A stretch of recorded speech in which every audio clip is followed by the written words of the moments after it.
Hello everyone, welcome to this show, Histories for Future, the video podcast that tells you more about where we are coming from in the past and where we might be heading in the future. The idea of the video podcast is to engage with and interview people from different walks of life, including business people, politicians, and academicians, about their work on or in the past and how they see this define and shape our present and future. The first guest in the show today is Mr. Sunil Sinha, who is currently the resident director of Tata Sons in the Middle East and North Africa, and who has already had a long career of over 30 years with the Tata Group. Welcome to the show, Mr. Sinha. And thank you, Sunil, for agreeing to talk to me today about your journey in the Tata Group and where and how you see the group heading in the future. I may briefly, if you allow, introduce you and say a few words about your career trajectory. Before your current position as a resident director of Tata Sons in the MENA region, you were the CEO of the Tata Business Excellence Group for more than a decade. During this role, you were not only involved in shaping the internationalization of the Tata Group as a member of the Tata Group Strategy Forum, but you also spearheaded many initiatives on sustainability, innovation, and business excellence. And so this would be the start of my first question. How did you join the journey of business excellence? When did you decide to dedicate your career to the cause of business excellence, and in particular in the Tata Group? So, Stefan, thank you once again for inviting me, and it's such a pleasure to talk to you on this chat forum. Firstly, I have to admit that my move to business excellence didn't happen as a very well thought out strategy in 1990. When the subject of quality and excellence was little known outside Japan and United States.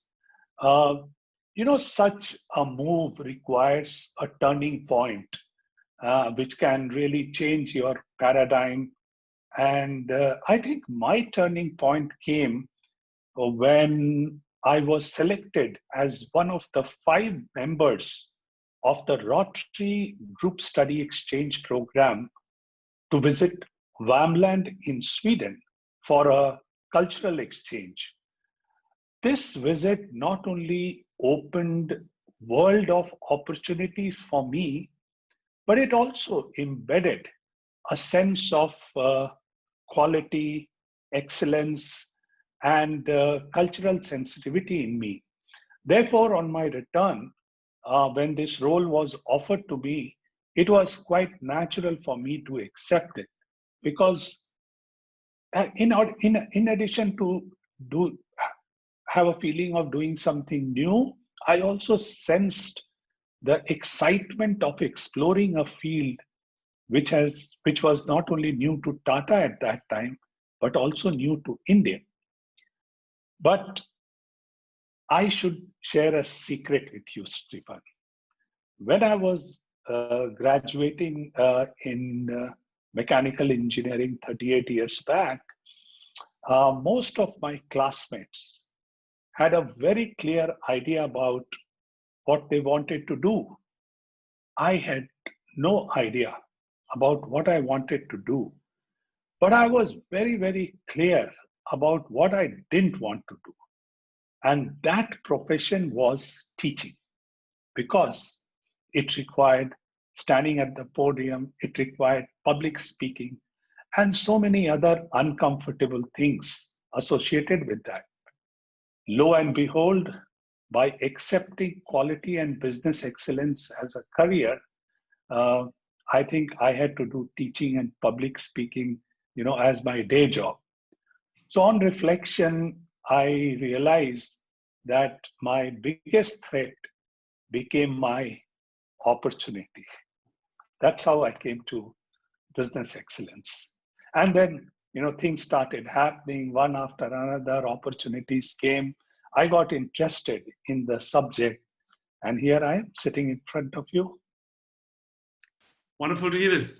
These are very incisive insights into your trajectory. And in the end, you have, in a way, you are teaching and you are appearing in public, of course, speaking in public. I think in 2010, you gave a speech at Harvard University on the future of energy platform. So That's right. you talk in a way, in many ways, on academic topics with great depth, based on your experience as a business manager in the world of business. That's So right. the next question would be, during your period, during your time in the Tata Group itself transformed a lot. Tata Group is now a global powerhouse with a revenue of $113 billion and a market cap in excess of $160 billion. I was stunned to read the number of employees with 730,000 employees operating in 100 plus companies, which is a huge enterprise if you take the whole group. So if you go back to the early 90s, India and the Tata Group were domestic companies, really focused on India and coming through a protected economy and with limited competition. Can you tell us a little about this journey and the role which Business Excellence has played in this respect? So, Stefan, you have interest in history. And if you look at the last 150 years of the history of Tata Group, you will see that the group has witnessed many ups and downs of successful economic cycles, freedom struggles, and also two world wars.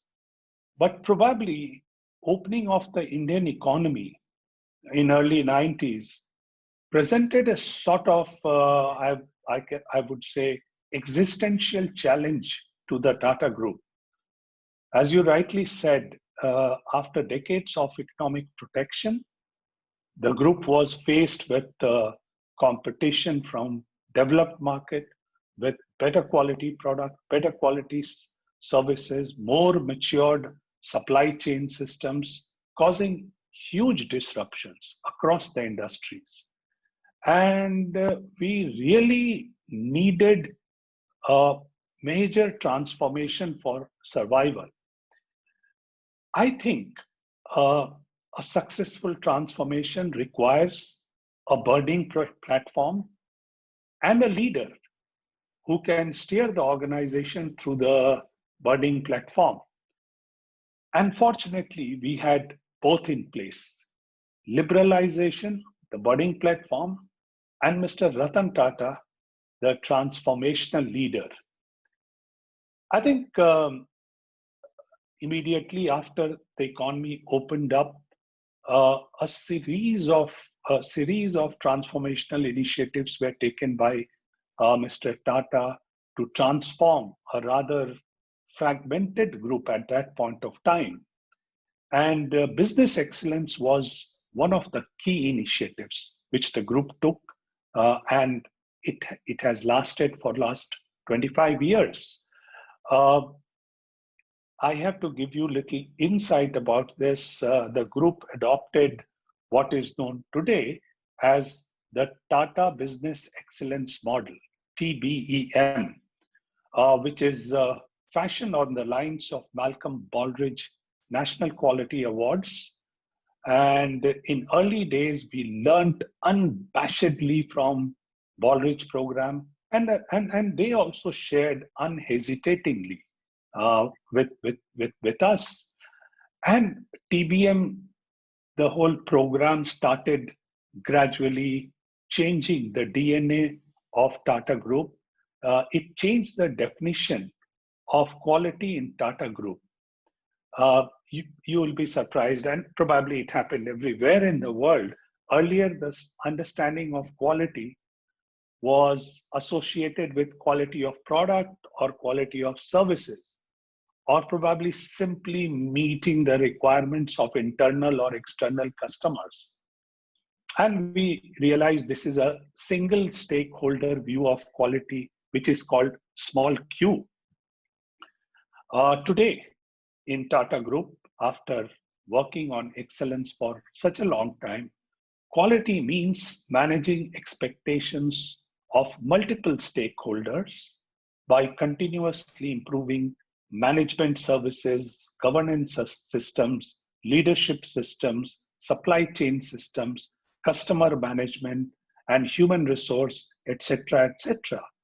And this view of quality, known as Big Q, And Big Q quality focuses on developing a culture of continuous improvement and innovation in everything that we do. It cuts across every function, every hierarchy. And it also means remaining ahead of competition all the time. This TBM also created a new language of excellence for Tata companies. You will be surprised that soon after adoption, the managers started talking about strategic planning. Strategic planning was an unknown animal at that point of time. We used to just talk about annual business plans. Managers started talking about benchmarking, customer centricity, lead measures, lag measures, fact based decision making, employee engagement, and, and continuous improvement, and so on and so forth. So, TBM made a huge change, and it also served as a framework for assessing Tata businesses very, very holistically and adopting measures to improve their competitive strength, financial performance, operational performances across the business functions. And thus, in Tata Group started a virtuous cycle of assessment and improvement. You assess, you find the opportunities, you improve, and that journey is going on for last 25 years. Uh, Stefan, if you ask me, have we arrived? My answer would be no. Even after 25 years, we have a long, long way to go. But if you ask me, have we found this journey useful? I would say absolutely yes, immensely useful. This journey has helped us to achieve domestic and global leadership in many businesses, such as IT services, international wholesale voice and data carriage, tea products, soda ash, steel business, commercial vehicles, and so on and so forth. This journey has given us ambition. In the last 25 years, Tata Group revenue has grown 25 times. And during the same period, the group's international revenue has grown practically from nothing to over 60%. Uh, if you look at Tata brand, it continues to be India's most valuable brand and one of the most leading brands in the world. But, I would like to qualify that by saying that this is like a race without a finish line. You have to keep running on the excellence journey. That journey never ends. So that's how we decided. We are still students in the journey to excellence, but this is something which has become part of the DNA of Tata Group. Very interesting. So you've used the words now, DNA of the Tata Group. You've used the word culture, which makes me ask about the culture of Tata. And how did you tackle the key challenges in getting this large and varied group to adopt the business excellence journey? How did you basically integrate excellence and ethics in the journey of Tata? So this was challenging in 30 years back in 1990. And I would like to narrate an interesting story to you. In 1990, Tata Steel had set up a 5-member team to promote total quality. And I was one of the founding members of this team. So one day, we took appointment from the chairman of Tata Steel to brief him about the quality initiatives that we were planning to take. And the chairman pushed back and he said, And I thought, he said, what this new quality are you talking about? He said, do you think we could make or we have made embarrassing amount of profit this year without having an understanding of quality? So we were absolutely taken aback that here is the chairman who, who, who is questioning the concept of quality. And Tata Steel was also an extremely successful company then also. So, and interestingly, in those days in Tata Steel, due to market conditions, the seconds used to fetch more margin than the prime. So we soon realized that the chairman was testing our conviction, and we also realized that we don't have a birding platform. So you have to do something different. And we started using the concept of opportunity loss, the cost of poor quality, to convey the message that we have to do something extraordinary. And that worked very well. And same was the situation in many companies in early 90s in Tata Group. And so there was resistance to change. And resistance to change used to come from the highest level in the company. But, a large scale transformation in any organization or in any country, it's like a grand orchestra where several instruments have to play simultaneously to create a symphony. Similarly, in Tata Group, we used many levers to institutionalize excellence program. And as the part of that grand orchestra, the Tata Group instituted a program called Brand Equity Business Promotion. And under this program, permission to use Tata brand was given to companies, Tata companies only, and only after they have signed a letter of commitment to run their business excellently and ethically. And this letter of commitment used to go to the promoter holding company. And this letter of commitment made it imperative for companies to adopt Tata Code of Conduct for running the business ethically, and TBM for running the business excellently. And that's how this whole thing has become the DNA of Tata Group. And I think this was a master stroke in institutionalizing excellence in the group, because very often the excellence program starts with a big fanfare and initiated with the ambition of winning awards and guided by some very few passionate leaders in the company. But what happens when the leaders move out?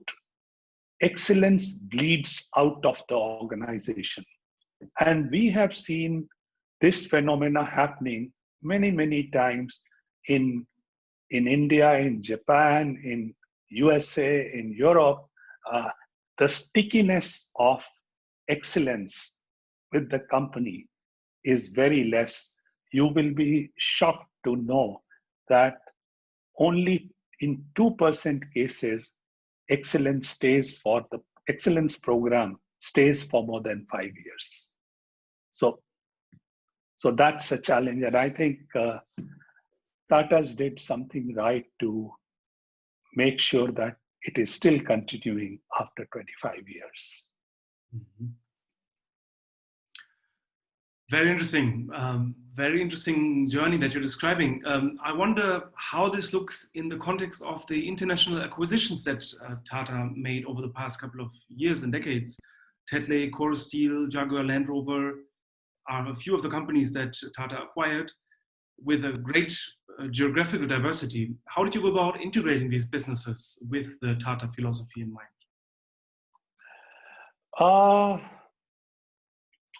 Yes, so that was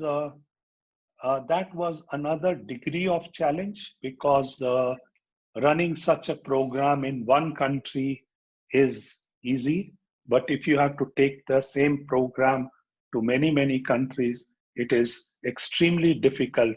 And not many companies in the world has been able to do. So, first of all, I wanted to tell you about the integration philosophy of Tata Group.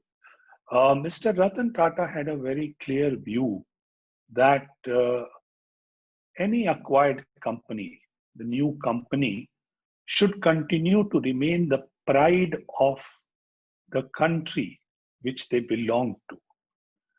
And therefore, Tata's never tried to change the management team after acquisition, as normally happens in the world, unless it was absolutely necessary. And every Tata company had its own integration uh, process philosophy based on the principles laid down by Mr. Ratan Tata. My role as head of the Tata Business Excellence Group was to integrate these acquired companies with Tata philosophy and ethos.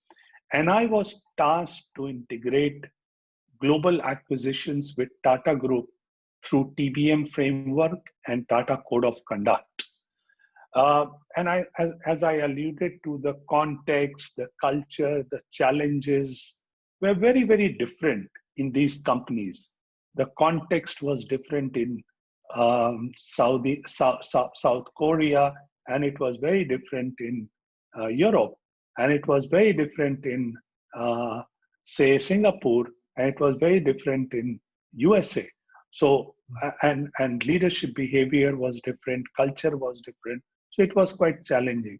But what we realized, without exception, that working patiently with CEOs and leadership team of acquired companies and convincing them about the benefits of Tata Business Excellence model and Tata Code of Conduct always worked in our favor.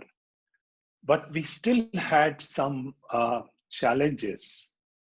And we had one approach which never failed.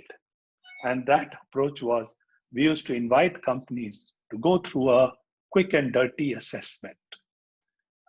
And the quick and dirty assessment used to throw a can of worms in the company because, any company has problems. And the assessment process had the power to show the can of worms. And that used to open the eyes of the senior management team, leadership team, and they would say, yeah, I think that's a good way to start. Nobody questioned about ethics because that's something which nobody questions. So that's how we started. Very interesting. So there's challenges, there's opportunities, and one could say driving business is also defined by innovating and risk taking. So innovating can also be a risk, but it also the opportunity. How does the Tata Group steer between those two poles? How are you driving intelligent risk taking and innovation? So this is a very interesting process, and this is a very challenging process. And we have made some progress in that, and I'm happy to share with you what we have done. Innovation is indeed very critical, and Tata companies realize that, and we saw that companies which are market leaders, businesses which are globally successful, had one thing in common, and that was they think, they aspire, they question, they dare, they dream, and most importantly, they innovate. And therefore, Tata Group also realized that they need to do more in this area. Tata Group was known to have taken many innovative steps since its inception. But innovation was not a democratized idea to gain market leadership. So we looked at mega trends. We visited most innovative companies in United States and in Japan. We learned from the masters of innovation to shape our innovation journey. And one thing emerged very clearly, what you said, is that the culture of intelligent risk taking is imperative for fostering innovation. And yet, many organizations struggle to promote intelligent risk taking selectively in a credible manner. So, here is what we did, just to understand also what is an intelligent risk, because we were asked this question again and again and again in many parts of this world. So there are several types of error that occur in any organization. At one end of the spectrum, you have errors which are of intentional in nature, intentional in nature. And leadership reaction to these has to be zero tolerance, strong disapproval. In the middle of the spectrum, we have errors due to carelessness, unwillingness to learn, or inadequate capabilities. And these are usually called quality problems. And all organizations develop some sort of tolerance for these, though they do not actively approve the occurrence of carelessness or errors due to unwillingness to learn. But at the other side of the spectrum, there are creative errors which occur due to bold experimentation, mega changes, calculated risks, or maybe simply bad luck. These are the ones to spot and encourage in the organization. This, I would call it, discriminatory approach to dealing with error, or various types of error, probably can foster the elusive spirit of risk taking. In Tata Group, we experiment by introducing an award called Dare to Try Award in our innovation recognition program to promote intelligent risk taking. And under this program, individuals and teams are recognized for failed innovation arising out of bold experimentation. Of course, the teams and individuals are publicly recognized at big forums and encouraged to learn from their failures. And the chairman, Mr. Tata, used to shake hands with those who failed due to bold experimentation. And Stefan, you will be surprised that first year when we introduced this program, in the whole of Tata Group, we had just 3 teams which came forward to share their learning, their failures, because they thought this is end of the career and your promotion will be stopped, your salaries will be, bonuses will be stopped. But gradually we started moving in that direction.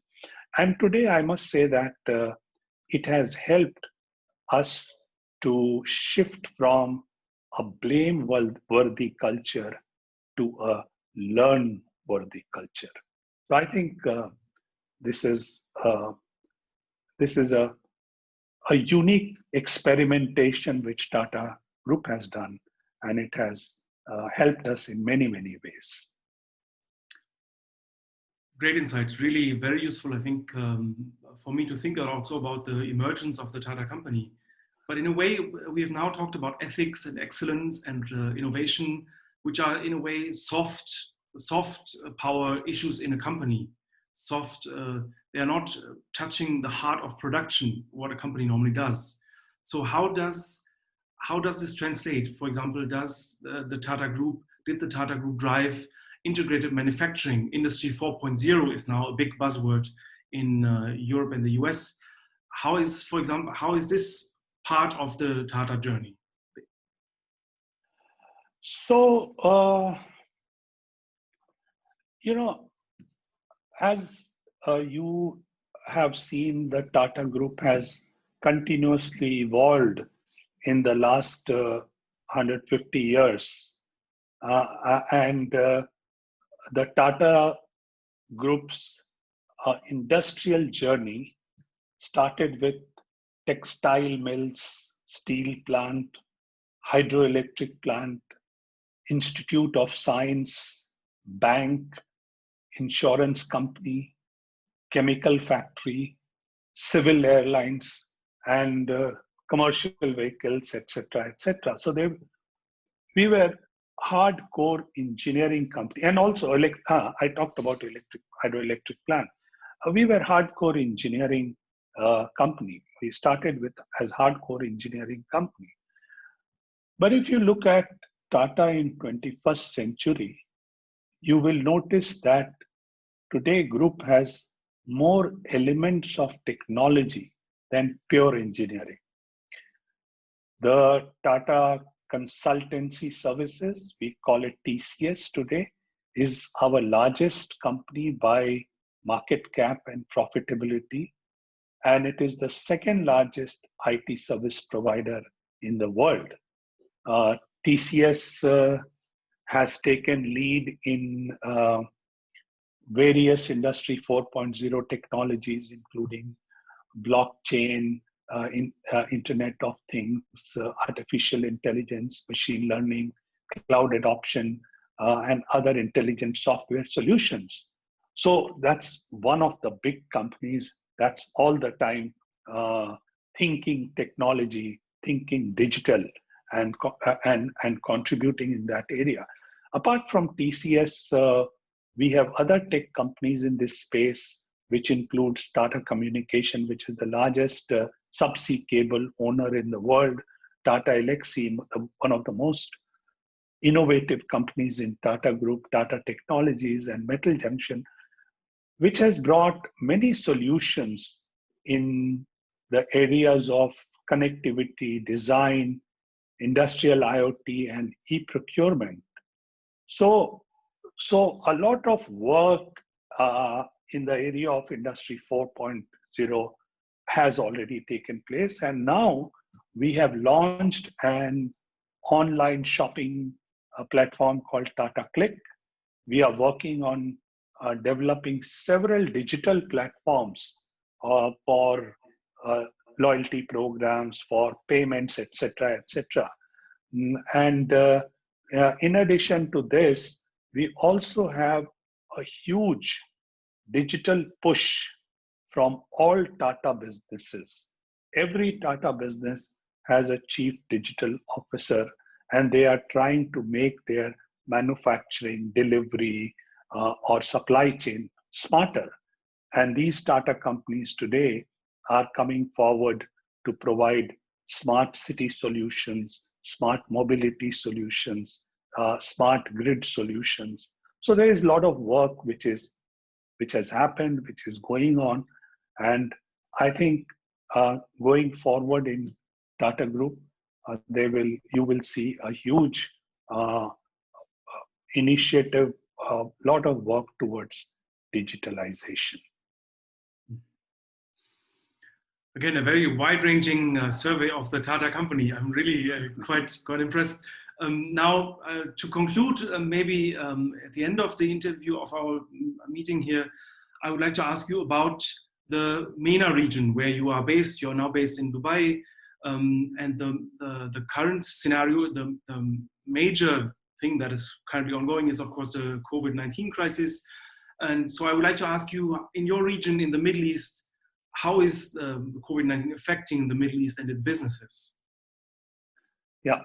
So, Stefan, you said Tatas have wide-ranging businesses, and we have an internal saying in Tatas, only if Tata knew what Tata knows, we could have done much more. So coming back to the COVID situation, it is very difficult to predict the unpredictable. But I'm happy to share some of my personal views based on the current understanding of the impact of this pandemic. Uh, so, so it has impacted the entire world, and so Middle East is also impacted. And if you look at the impact on various fronts, and obviously the most important being the economic impact, it looks like all major economies are going to contract, leading to the shrinkage of the global economy. Middle East is suffering from double whammy due to the unprecedented drop in oil demand and prices. And this is something which is hurting a lot of oil producing nations. The experts have different views on recovery plans and timelines for recovery. Uh, we all have heard about V-shaped, U-shaped, W-shaped, Nike-shaped. But I guess recovery pattern uh, in Middle East and rest of the part of the world will vary for different industries. And why I say so is because this shock pandemic has come from outside the financial system. And therefore, despite central banks' financial stimulus, uh, it may not be possible to ensure full recovery because the demand side recovery will be discretionary. The customers will make a choice in the matters such as whether to dine in or dine out, whether to go for holiday now or after the vaccine is found out, whether to travel, not to travel, visit mall, not to visit mall, watch movies in the hall, not to watch. Therefore, you can expect tempered recoveries in the areas which are discretionary, and Middle East, especially Dubai, is trade, tourism, and transport, hospitality. So most of them are very, very discretionary. And so these will have its own impact. We also feel that this pandemic will result in a huge digital adoption and improvement in healthcare infrastructure. Uh, Technology and healthcare companies are likely to be big winners. And I think, fortunately, uh, the government of UAE and other governments in this region, they were quite sensitive to the idea of improving healthcare infrastructure. So that will be a good thing. One very interesting thing that we see happening in Middle East and everywhere in the world is that safety and health of employees will become uppermost in the minds of employers, and therefore I think work from home will gain greater acceptability. I think this has already started happening. More jobs, especially in developed economies, are likely to shift to home or to offshore centers. One, it will help in reducing office space, overhead costs permanently. And second, it will also probably diversify the labor market. Google USA can hire talent from anywhere in the world now. And last thing that we are seeing, and we are seeing here in Middle East also, that the global supply chain has significantly disrupted. Companies and countries are likely to revisit their supply chain strategy, and probably they will opt for greater diversification of their supply chain. Uh, the experts here believe that there could be increase in the cost of international trade due to increased trade war. Some countries are increasing their trade barriers. The taxes are uh, being increased. There is also a fear that probably a protectionist mindset may strengthen, leading to some sort of export restrictions. So we are debating here regularly that are we going to see deglobalization in the world? And I don't think we have an answer for that. And I don't think we have full realization or full understanding or full impact of COVID-19 as yet. We hope situation will become normal soon after a vaccine or a magic drug is discovered, and we are eagerly waiting for the magic drug to come out. So I think till then, let's try to be safe. Let's try to stay away from possible sources of infection. And I think that's it.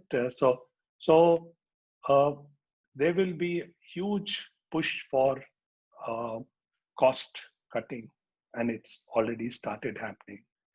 There are a lot of people who will on a temporary basis lose their job, and it has started happening. The repatriation flights are going every day in great numbers. So these are the things which will continue till such time we find the normal way to working. Sunil, this was a great conversation with you. I learned a lot, and I hope that the audience who listens to this will also learn a lot. And I thank you very much for appearing here on the show, and good luck for you in your position as a resident director and for the Tata Group of companies, of course, as well. Thank you very much, Stefan, once again. It was a real pleasure talking to you. And thank you very much for inviting me to have a conversation on this platform. All the best to you. Thank you. Bye-bye.